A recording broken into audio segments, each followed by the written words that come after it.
한편 야당의 단독 처리로 본회의를 통과한 이른바 노란봉투법과 방송 3법을 두고도 공방이 이어지고 있습니다. 윤석열 대통령은 거부권을 행사할 명분도 이유도 없습니다. 습관성 거부권 행사라도 업적으로 삼으려는 것은 아니라면 국회 입법권을 존중해 법을 공포해야 합니다. 이제는 대다수 일하는 국민과 민주주의까지 거부한다면 국민들이 윤석열 대통령에 대해 거부하게 될 것입니다.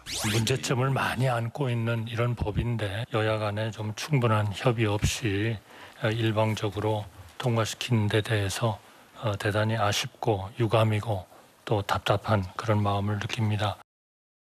네, 이 시간 행정관께 묻겠습니다. 거야가 단독 처리한 두 법안에 대해서 윤석열 대통령이 거부권을 행사할 거란 전망이 나오고 있는데요. 오늘 오전에 보면은 권칠승 민주당 대변인이 또 대통령은 합법화보장법과 방송 3법을 정상적으로 공포해달라 이렇게 요청을 하기도 했습니다. 어떻게 보십니까? 거부권 행사하셔야죠. 하셔야 된다. 네, 이거는 단순히 거야의 입법 폭주를 넘어서 입법 폭력입니다.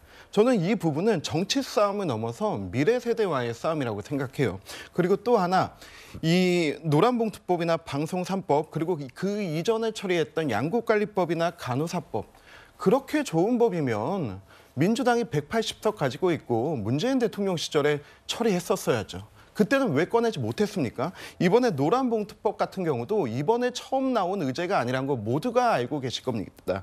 이 부분은 문재인 대통령 대통령 취임하고 나서 그리고 나서 몇 달 되지도 않아서 노동계에서 이거는 촛불 청구서로 내민 법안입니다. 네. 그럼에도 불구하고 단 한 번 논의하지 않고 처리하지 않고 이제 와서 한다는 거는 이건 분명하게 총선을 앞두고 어떤 청부 입법을 지금 실현하겠다는 의지로밖에 보이지 않습니다. 저는 이 법들이 왜 미래 세대와의 싸움이냐면 양국관리법 같은 경우 보십시오. 이거는 우리 농민들을 그냥 다른 새로운 분홍으로 새로운 농업산업체계로 이끄는 법이 아니고 그냥 생활보호 대상자, 기초생활수급자로 만들겠다는 겁니다. 그리고 이번엔 노란봉투법 보십시오. 노동환경 다 변화되고 있는데 이거는 그냥 기득권 노조, 86세대가 장악하고 있는 그 기득권 노조의 기득권만 강화시켜주는 법입니다. 방송 3법 왜 문재인 정부에서 처리하지 않았습니까?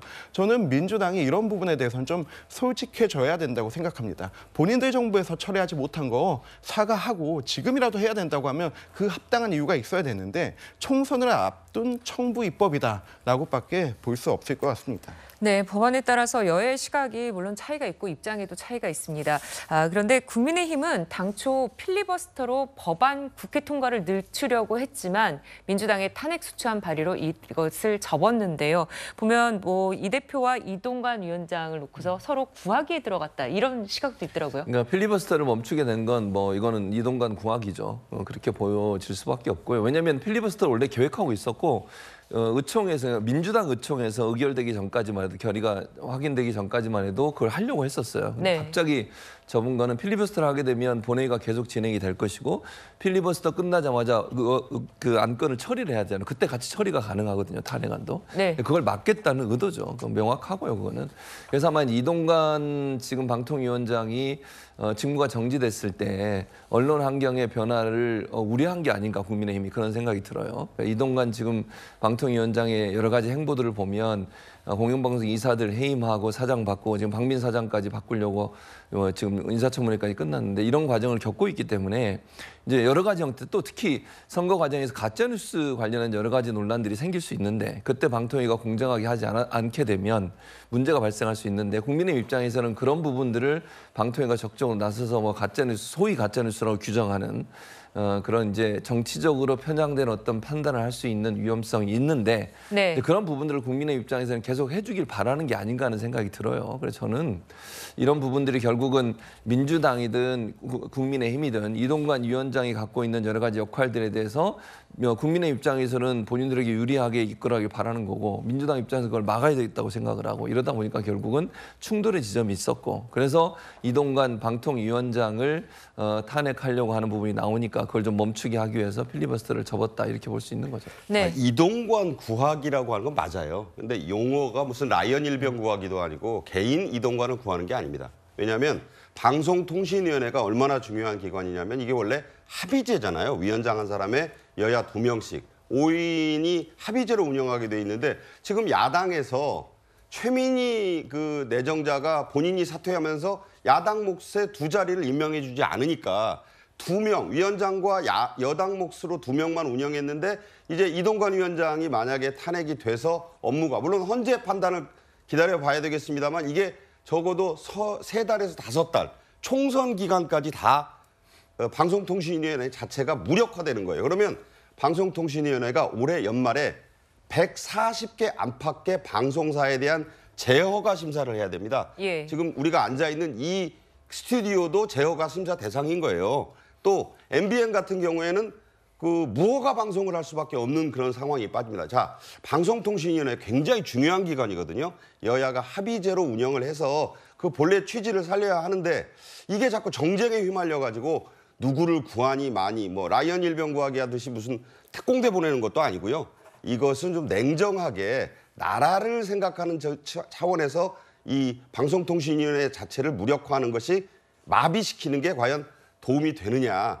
이걸 좀 한번 여야 정치인들이 따져봐야 될 때가 아닌가 생각을 하게 됩니다. 네, 설전 변호사님 지금 말씀하신 것처럼요. 11월 30일에 이제 탄핵 소추안을 재발의하고 나면은 의결 정족수가 부족해서 뭐 방통위에서 재승인이나 이런 업무를 못 볼 수도 있지 않습니까? 네네. 그럴 경우에는 어떻게 되나요?